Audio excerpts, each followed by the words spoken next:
This often overlooked curriculum is the key to blind students' independence after school, and yet it's often not taught. Stay tuned to find out the 9 areas that any teacher working with anybody who has a visual impairment can begin to implement today.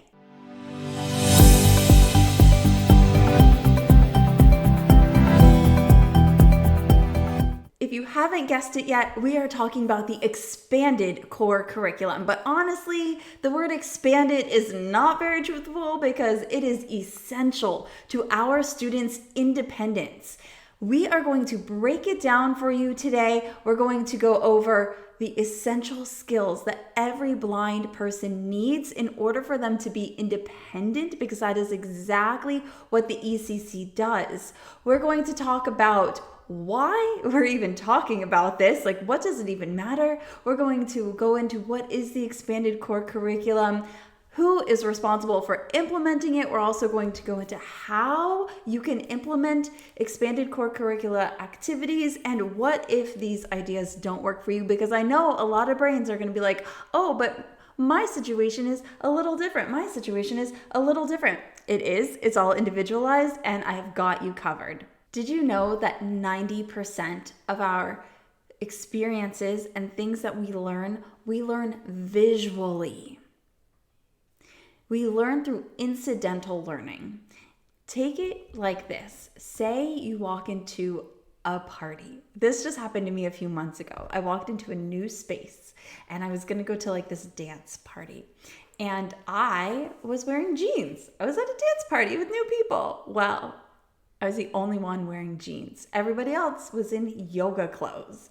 And I quickly realized I did not know what I had really signed up for. Why are you in yoga clothes? And I'm in jeans. Little moments like that shape our lives more than we really realize. Let's go back to the baby in the picture over here. Every baby is born technically blind, yes.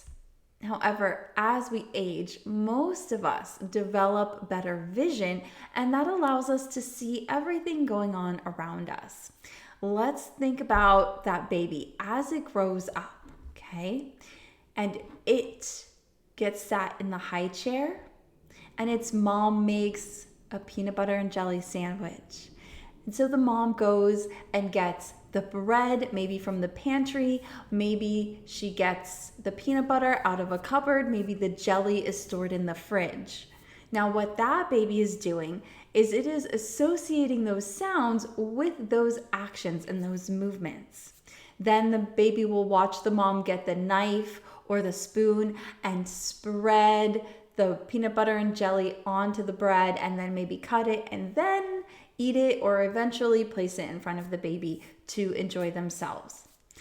Let's take it back to that baby who doesn't see all these things. They hear a lot of noises, and then eventually either they get the sandwich when they're older or maybe not. And we call that, the fairy godmother syndrome, where things just kind of appear out of thin air for people with visual impairments. And it creates a lot of concept gaps because they can't see what's going on. It is more difficult to understand that sound is the fridge. Oh, that sound is the oven. Oh, my mom is scooping, and this is how you scoop. And this is how you spread. Right now I'm pointing to my wrist because it's a very specific motion that people with visual impairments can't incidentally learn. They're not just looking around and watching their parents make a sandwich all the time. They have to be taught, this is the pantry, this is the fridge, this is where the jelly is stored, these are the other things in the fridge, this is where the things come from. And then all the way down to, this is the bread. It comes pre-sliced, or maybe it doesn't, but typically in our households it does. And then they have to be taught, this is where the knives are, and this is how you spread. So they have to learn that all directly. Where do we go to learn things directly? We go to school. And we learn a lot directly from our families. That is true. But if we're talking about a systematized framework or curriculum, all of that happens at school. And so when we think about our students with visual impairments, oftentimes they have a lot of concept gaps that impede them not just from learning the skills at school, but from living independent lives. Because ultimately, what we want out of our school age after we've aged out is to be an independent person. Now, we do know that free education came as part of the industrial era to create employable workers.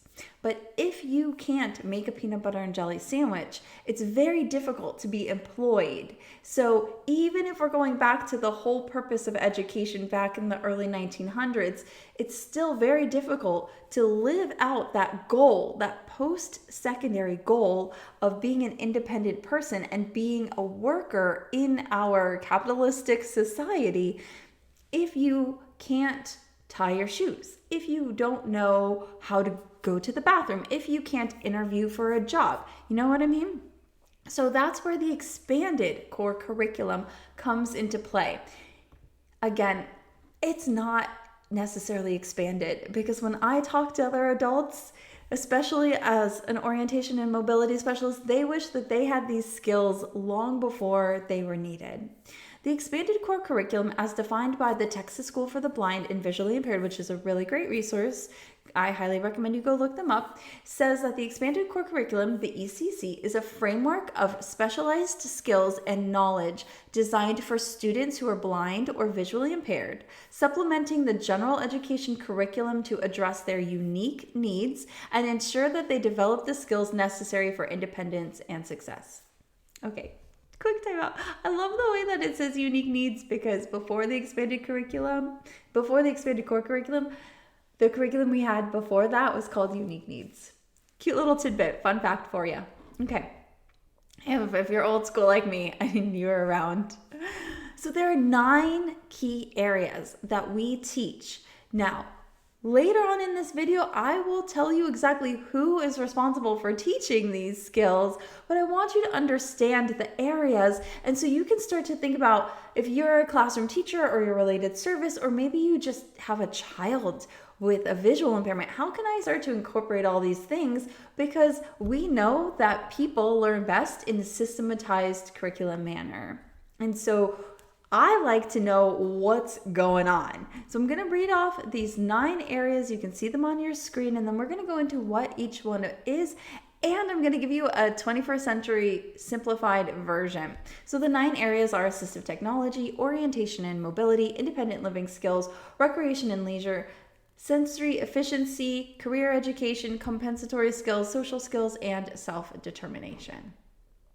When we're looking at assistive technology, we're specifically looking at the skills that our students need in order to access technology.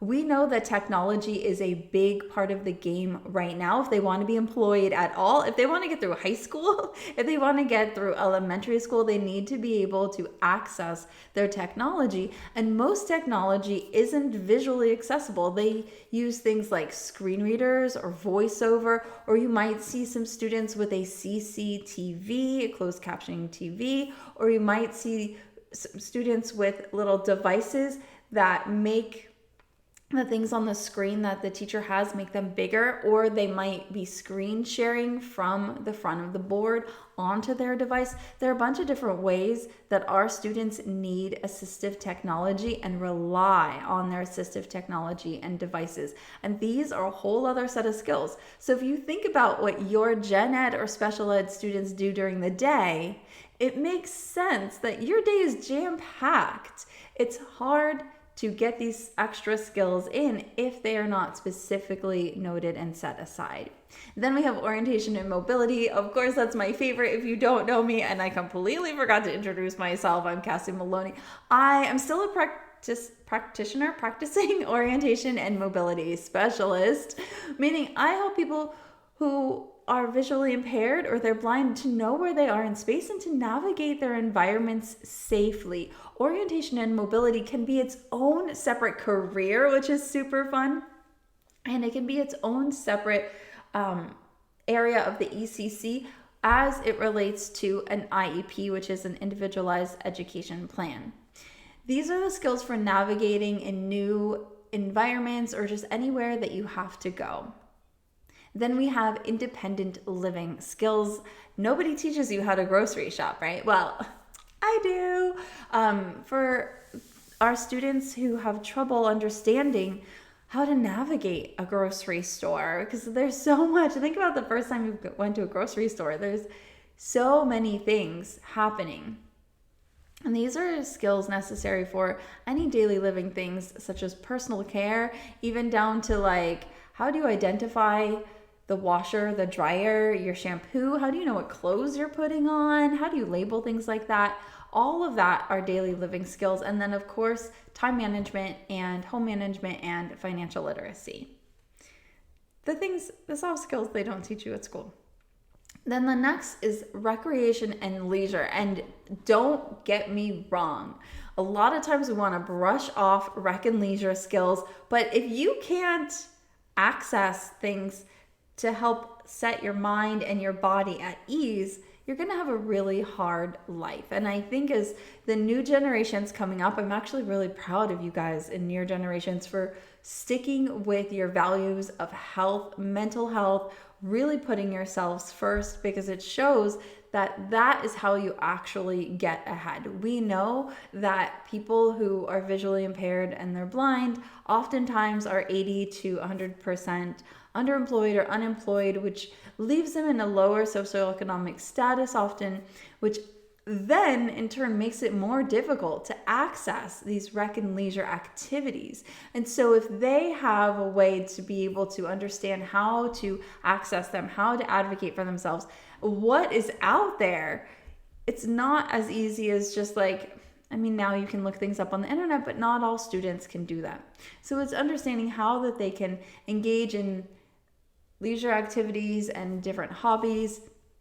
And really, we also understand that rec and leisure allows for leadership outside of the academic life, which is really good for a lot of people. Then we have sensory efficiency, and these are the skills that you need in order to use your senses. And you might be like, how do you not know how to use your senses? Well, in the picture I just showed, it's just me using a monocular.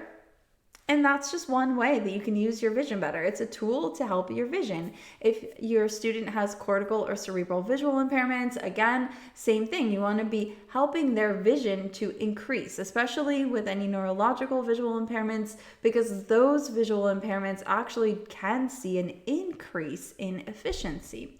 So we want to be able to do that and to help our students to be able to use their vision and their hearing and their sense of touch and proprioception, all to their very best ability, especially if one of their senses is impaired, their vision.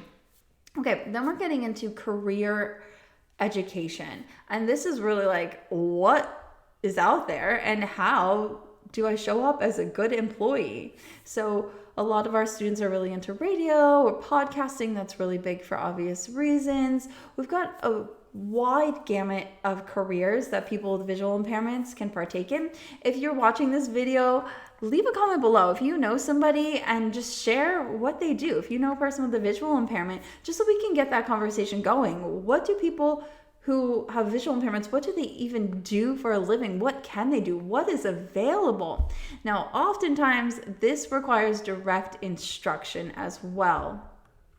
And it's not something that's just incidentally learned, because you can't necessarily see all of the professions. And then we come to compensatory skills. Compensatory skills are the things that you need to know how to do just because you have a visual impairment. And that could just be as simple as like, how do I organize my backpack? Or this is also where Braille or Nemeth come into play. These are all things that are directly related to the visual impairment itself. And then we have good old social skills. These are skills that you need in order to build friendships and be a member of society. These are really hard skills for our students because they don't see that like weird face that somebody gave them when they said like the wrong joke or something. Or maybe they have a situation where they are rocking back and forth and they don't see that their boss doesn't like that, or that somebody's cringing at them. So we do need to directly teach them how to be good members of society, because they can't take up on those nonverbal cues. And we have self-determination. Man, if you have a visual impairment, you will learn to be a good advocate for yourself. But not only that, it's about having the self-efficacy to know that you can do something and to really go for it, because there are, unfortunately, a lot of challenges with people who have visual impairments. It's kind of part of the game. Now, I'm not saying that we should feel sad for people who have visual impairments, not in the least. That's not what you're going to get from me. But I am saying that there are direct skills that can be taught to our students with visual impairments that will help empower them to be able to lead their best, most successful life. So those are the 9 areas of the ECC, but that's a lot to take in, isn't it? I know for me, even 20 years in this game, I'm like writing it down, trying to memorize it, and it's really hard. At one of the past TVI, Teacher of Students with Visual Impairments Symposiums, Robbin Clark came in and she taught us this simplified version that I've been clinging to because it's amazing. Now, I'm also going to introduce Robbin a little bit to you and tell you where you can find her, because I did not come up with this framework. I'm not going to take credit for it. And I don't want you to think that this was my idea, because it wasn't. I'm just like everybody else. I go to all of my own conferences and I pay attention to what the people are saying, because I want to be at the very forefront of what's happening in education. I very much so believe that we need to be forward focused and practicing 21st century teaching techniques. And this framework right here has saved my little brain so much. But first, let me introduce you to Robbin, because she is incredible. If you have not met Robbin, please do yourself a favor. And if she is presenting anywhere, or if you get the opportunity to learn from her at all, A, you will love her. You will love her. And B, you will grow immensely and you will have the most fun doing it. She's absolutely incredible. Robbin, from her own bio, she says she's an expanded core enthusiast, which is so fun, because Robbin sees that the expanded core curriculum is the way, it's the path to empowerment for our students with visual impairments. And if you want to get in touch with her, you can reach her blog at The Independent Little Bee, and you can also find her on Instagram and Facebook at 9 More Than Core. We will leave the links below so that way you can go follow her and find her. She's currently the curriculum and instruction specialist at the Utah School for the Blind, but she's had plenty of other jobs within this field. Just a rock star of a woman. Let's get into exactly what she says we should be focused on. So she actually puts it into 3 separate areas. I'm like, oh, my brain loves 3 much more than it loves 9. And under the area of access, we've got the compensatory skills, sensory efficiency, and assistive technology. Under independent living, we've got daily living skills, rec and leisure, and social skills. Under community readiness, we've got career education, orientation and mobility, and self-determination. Now, in her documents, she adds a star right here to self-determination because it is everywhere. And I would say, yes, in order to be able to practice any of these skills, you have to feel competent enough to do so. And that's where self-determination comes in. I love, love, love, love, love her framework, and I now solely use this because my brain just boop, boop, boop, puts it all into one little nice little neat little section here. So I'm sure you're wondering, who is responsible for doing all this stuff? Because it can't be me. It's hard. I don't have time, right? Like, I don't have time. I don't have resources. What do I even do? How do I? Okay, if your what ifs are coming up, we're going to dive into it right now. So who is responsible for implementation? Technically, it can be a variety of different people on the team. Every member on the team has a different role and responsibility that they take, and it depends really on how your team is structured. There are 3 different types of teams, from multidisciplinary all the way to transdisciplinary. And so each team is going to have like hard rules. Legally, you teach this and you cannot teach this. Legally, you can teach this and you cannot teach this. And then there are going to be those soft rules as much as you guys are working together as a holistic team. The teacher of students with visual impairments on the team is technically the expert in the area of the expanded core curriculum. It is their legal responsibility to teach and implement these skills and these strategies. Oftentimes you will see those put down as goals in the IEP, the Individualized Education Plan. Only been doing this 17 years, cannot speak. That is their main responsibility. The orientation and mobility specialist, which the TVI might be dually certified, but if not, then you'll have 2. The orientation and mobility specialist teaches orientation and mobility. That is their legal responsibility. Then everything else is a little different and depends on what team members are at play here, and it depends on what age the student is. So for example, the Assistive Technology specialist, which would be a certified Assistive Technology instructional specialist, I believe it's a CADIS. If there's a CADIS on the team, then their legal responsibility is to teach assistive technology. But oftentimes in schools, there's no CADIS. That's often an adult role. Also, within the expanded core curriculum, if you are working with adults, the goals are typically geared towards vocation. School age, it's geared towards vocation as an adult, but you've got so far to go and you have so many foundational skills that we typically work on the foundational skills. As an adult, it might be the vocational rehabilitation therapist that takes on the bulk of the ECC, or maybe even a job coach that takes on a lot of it. What I would say, honestly, and we will go back one slide to this little slide right here, is that everybody is ultimately responsible for serving the entire student, especially if you are working in an area, well, I would say any kind of team, right? If you have a multidisciplinary team, if you have an interdisciplinary team, or even if you have a transdisciplinary team, which is very hard to pull off, and we'll talk about that at another time. But as an orientation and mobility specialist, and granted, I do have my master's as a TVI, I just didn't transfer it to the state that I moved to after college. I focus on all of these areas. I want to bring in as many areas into every single lesson as possible, because that is life.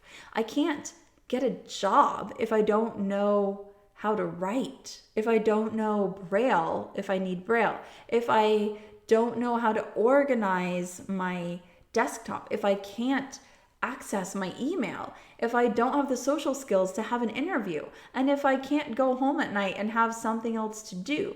So just that one thing of getting a job requires all of those areas. As an orientation and mobility specialist, I very much so bring my students to the bank, to the grocery store.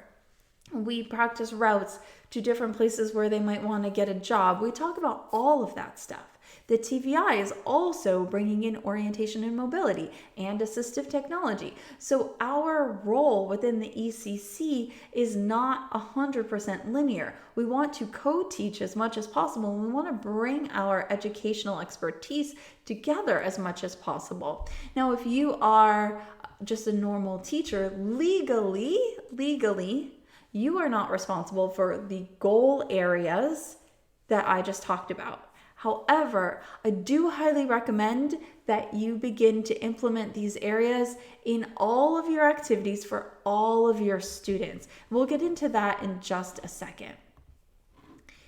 So we just talked about legally who is responsible for implementation. And I say, legally, we have our delineations. I, as the O&M specialist, am not legally required to teach phonics. And you, as a teacher, are not legally required to teach street crossings.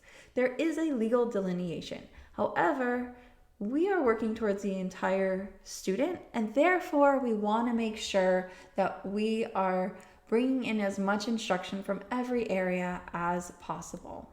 And now the question is, okay, Cass, but how? How do I implement this? Don't stress. I'm going to have you just do one activity real quick. Take out a notepad, take out a pen, piece of paper, whatever. Jot it down in your brain. I don't like things in my brain, so I would take a notebook or my phone or something. And I want you to think about one activity that student really enjoys. Not something that I'm going to have you start with something super easy, right? So we're doing something that's already motivating for them. And then go back to that slide and see, how can I incorporate more things into this? Can I ask them questions about budgeting if we're making a recipe? Can I ask them to take notes on their phone or their device instead of handwriting today? Can I have them send the principal an email instead of delivering a note? Or can I have them deliver a note instead of me delivering it or having another student deliver it?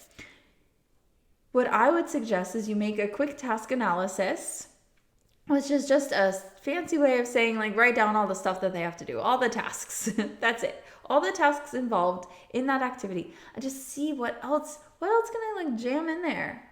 Maybe it's just 2 seconds of talking about how much apples cost, or talking about the different kinds of apples if you're doing an apple picking or apple pie making or apple sauce making activity, just for example. So instead of saying, here are your apples, here is this kind of apple, and here is this other kind of apple, and maybe it's that I describe the differences in the shape and the color, or maybe I give you a little bit of time to taste test, things of that nature, and have them be included a little bit more by you backing off. Within the ECC, one of the biggest things that is a proponent of success is the teacher actually backing up, because that helps us to know what the student can and cannot do, but it also helps the student to have the experience of actually doing it. And so I would say start small. Think of one activity and then see how you can implement it. The other thing that I would suggest is also connecting with your TVI, your O&M, anybody else on the team who's working with your student, especially if they have a visual impairment, and just ask, hey, I heard about this ECC stuff. How can I implement that? Man, their face is going to light up. You're going to have a new friend. You're going to be going out to happy hour before you know it. I promise, because we love your support, and vice versa. So what if, let's try this again. So what if my student has multiple impairments? Let's define what multiple impairments are real quick. A student with multiple impairments in our world is a student with more than one impairment. Because I'm specifically talking about students with visual impairments, I'm also talking about visual plus another impairment. And it's typically a sensory impairment or a learning impairment. So we've got learning impairments, we've got another sensory impairment like deaf blindness, maybe they also have an orthopedic impairment, something of that nature, multiple impairments. When you're working with students with multiple impairments, you're going to do exactly what I just said. You're going to tailor your instruction to that one student, and you're going to think about what they like to do, and just think about how you can help implement a little bit more into what they are already doing, and then eventually how can you back off a little bit. Implementing the ECC is not hard. It's not challenging. It does not take any extra resources necessarily, and it doesn't have to take a bunch of extra time either. It just takes you being in the perspective and in the position to know what it is and to be forward thinking about it and not just reactive. When the TVI asks, how's everything going? And you're like, everything's great. Yet, Sally Jane has been sitting in the corner all day. Oh yeah, everything's great because Sally Jane is a good kid and she's not causing any behaviors yet. But the longer kids sit in the corner, the more behaviors they get. So might as well include them more and more and more and more and more until they're at that instructional level where they're actively really engaged. Every student is going to be different, and you're just going to talk to your team about it and see if you can make a plan. It doesn't have to be a big thing. Group text, send an email. You don't have to call everybody into a meeting. Just say, hey, you know that yoga activity that we do? What if, instead of doing it on YouTube, what if we had our student braille out their favorite poses or their favorite YouTube videos, and then we put it on a choice board? Very simple. Takes 20 minutes. And now that student has self-determination, then they have compensatory skills with the literacy, and then they have rec and leisure all in one, just because they brailled it out. Very simple, right? It just takes a little bit of creativity, but you've got this. We've got a couple more what ifs that come up quite a bit. What if I'm not the classroom teacher? If you're not the classroom teacher, you are not in charge. Not your fault, not your problem. Don't you worry about it. Just kidding. Just kidding. Okay. The truth is that paraprofessionals, I'm going to talk to paraprofessionals for a second and then we'll go to related service. Paraprofessionals, you are the glue. So don't let anybody tell you differently or make you think differently. You may not be making decisions, but you are the kings and the queens of this castle. We need you. You're the ones who really know what's going on. So if you have an idea, bring it up to your teacher. Maybe they don't like it. Maybe you guys don't see eye to eye. But start having those conversations and see how you can become a leader for this student. I understand that most schools don't listen to paraprofessionals nearly as much as they should. And that's really a shame. It's one of these jobs that's like, the lack of money and the lack of respect. And y'all are the gems, how we keep you. I don't know. But I appreciate you. And typically the paraprofessional is the person that I talk to more than the teacher because the paraprofessional is there all the time. The paraprofessional is at PE, at music, at art, at lunch, doing all the bathroom breaks where the teacher has the rest of the students and has all these instructional and paperwork demands that they have to do, and they have to have time to do that. And so the paras are the ones working with the student more often. If you are a related service member, this is what you do. You're going to email your TVI or O&M and just say, hey, when do you see that student? Can I push in? I really want to learn from you. Done. The answer 98.9 times is going to be, yes, please come on in. And then when you do that, you're just going to use that direct service time, watch, learn, and take the knowledge that the TVI, O&M, or other related service member is giving you and see how they are teaching that student, and then start to implement whatever you can from that. So for example, and you can take this like super far, right? Like you can have full on classes every week, whatever. I'm just giving you first steps. This is YouTube, so I'm not expecting you to like run with all of this. If you want professional development that you can run with all of it, I got you covered. Join the Society of Exceptional Educators. It is a free membership. We email you every single week with tips and tricks and tools and resources, keep you abreast of what's going on in the world of people with visual impairments, and give you just like, it takes 2 minutes to read an email and you will be smarter than 90% of the people that you work with, and you will show up as the expert. I am telling you. So join. There's a link below. It's a super great membership. We have a community of over 8,000 members, and there's just so much. Okay, anyway, what was I saying? Related service staff, push in and communicate with the other people. It is so hard. And trust me, I get it. I'm contract O&M and it's April and I'm just now pushing into OT for one of my students, or PT for one of my students. So I get it. It's hard. Sometimes we forget, or if you don't know the people, or like you were never introduced because they weren't at the meeting, or in my case, there wasn't a PT during the IEP meeting, all that jazz. Life happens, but you can start right now. Pause the video. Okay. If you did that, you went and you contacted somebody who said, hey, I really want to join your class. This goes along with everybody, whoever you are. You can always push into other people's classes. Make sure that you have a good relationship with them. And what to do if you are still confused. What I would say about that, because I gave you a lot of information and I don't want you to feel completely overwhelmed. Just see if you can pick one idea. Just star one thing on a notebook. Maybe have like a little society notebook and start to take little notes that you hear or learn from these YouTube videos and let it marinate. You don't have to do anything right now. You can let it marinate, and when an idea comes up, then act on it then. Or if you have an idea and you're like super excited, this is what I'm gonna say. Go schedule it. Find a planning time. Whatever day, time that you're watching this, go to your calendar, write down the idea as an event in that calendar. And then when that day and time comes, make sure to do it. Now, if you have direct students during that time, obviously don't use that time. Use the planning time, use your lunch or whatever. And even if that next step is like, hey, I need to schedule a meeting with somebody, or like, oh, I want to talk to my boss about this, or like, oh, I had this idea, or oh, I want to look something up on Amazon to see if we can get new materials or new games or whatever.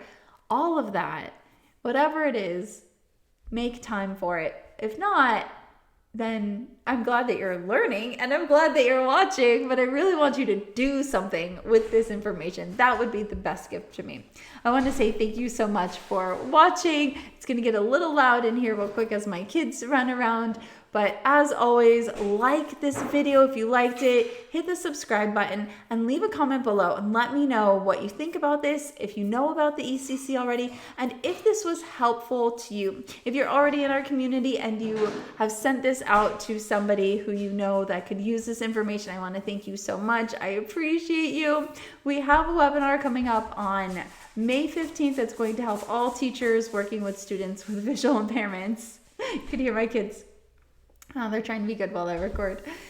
And I really want you there. So stay tuned for that information. The link to register is not live yet, but it will be soon. Come on into the society and I will share more information about that as soon as we get all the registration pages and everything up and running. Oh, and our next cohort for our VI Foundations program starts this summer. I cannot wait. It's going to be so good. All right, that's all that I have for you. I hope you can use this information to help you take a step forward in becoming a better teacher or just advocate for people with visual impairments. And I will talk to you next week.